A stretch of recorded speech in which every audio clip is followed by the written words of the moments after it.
But as the famous adage or poem goes, the woods are far and deep and we have miles to go before we sleep. We have moved from the fourth largest producer of steel to becoming the second largest producer of steel. And all of this, mind you, in a period of tremendous churn in the global environment. Churn that the world has not seen in the last 100 years. So I congratulate each and every one of you. I salute each and every one of you for the growth and contribution that you have made. The world has seen a structural shift in production, in consumption. And that structural shift in the last 9 years has moved from the West towards the East, towards Asia.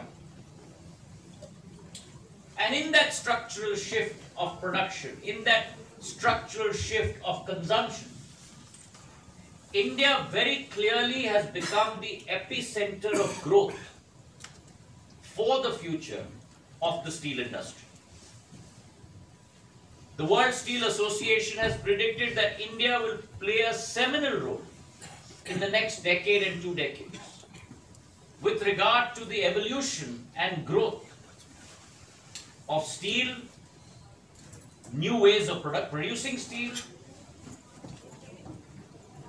becoming much more carbon neutral. And I see many of our companies forging ahead on those strategies. आज एक ऐतिहासिक दिवस है। भारत के यशस्वी प्रधानमंत्री आदरणीय नरेंद्र मोदी जी के नेतृत्व में जो आत्मनिर्भर भारत का संकल्प,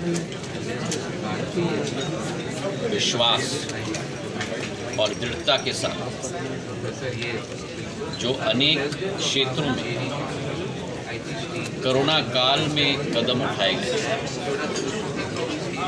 जब पूरा विश्व इस कोरोना से जूझ रहा था, उस वातावरण में प्रधानमंत्री जी ने उस चुनौती को अवसर में परिवर्तित करके भारत में एक आत्मनिर्भर भारत की विचारधारा की संरचना की और ये PLI scheme, productivity linked incentive scheme, इसी आत्मनिर्भर भारत की विचारधारा का एक बहुत महत्वपूर्ण अंग है।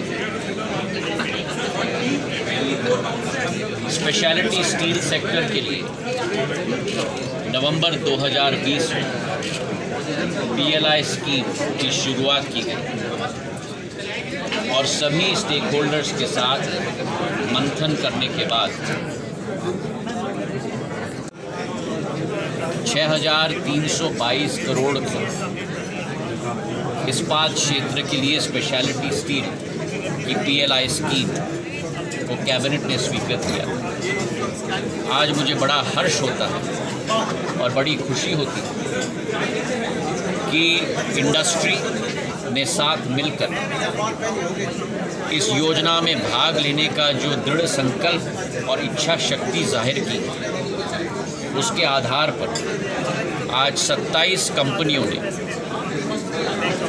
57 MOUs पर हस्ताक्षर किए और इसके आधार पर करीब 30,000 करोड़ रुपए का नया निवेश स्पेशलिटी स्टील सेक्टर में भारत में होगा और करीब 25 मिलियन टन पर एनम की अतिरिक्त प्रोडक्शन कैपेसिटी की शुरुआत होगी और करीब 55,000 नए रोजगार के अवसर सृजन होंगे। भारत आज विश्व का द्वितीय नंबर है इस्पात के उत्पादक के रूप में। पिछले 9 वर्षों में चाहे उत्पादन का क्षेत्र हम देखें, चाहे कैपेसिटी के क्षेत्र हम देखें, चाहे पर कैपिटा स्टील कंजम्पशन हम देखें, तीनों क्षेत्र में 50% वृद्धि कराकर एक नया कीर्तिमान भारत ने स्थापित किया। हमारा विश्वास है कि इस PLI 1.0 योजना के साथ जो स्पेशलिटी स्टील सेक्टर के लिए coated steel, wear resistant steel, alloyed steel, speciality rails, electroplated steel, जो अनेक क्षेत्रों में इस्तेमाल होता है, अधोसंरचना के क्षेत्र में, रिन्यूएबल के क्षेत्र में, ऑटोमोबाइल के क्षेत्र में, वाइट गुड्स के क्षेत्र में, और जिस स्पेशलिटी स्टील का आयात बड़े पैमाने में देश में होता है, मुझे विश्वास है कि इस योजना के तहत आत्मनिर्भरता स्पेशलिटी स्टील में भारत पूर्ण रूप से उस लक्ष्य की प्राप्ति कर पाएगा। आज के दिवस पर मैं बधाई देना चाहता हूं सभी कंपनियों को, और इसी के साथ हमारी कोशिश भी होगी कि प्रोडक्टिविटी लिंक्ड इंसेंटिव स्कीम 2.0 पर भी हम लोग कार्रवाई करेंगे। सभी स्टेक होल्डर्स के साथ विचार विमर्श होगा, और उस विचार विमर्श के बाद जो योजना हम लोग बनाएंगे, मुझे विश्वास है कि आने वाले दिनों में स्टील सेक्टर के लिए ऐसे PLI स्कीम से नया उत्साह का सर्जन होगा, और सभी को मेरे तरफ से बहुत बहुत बधाई।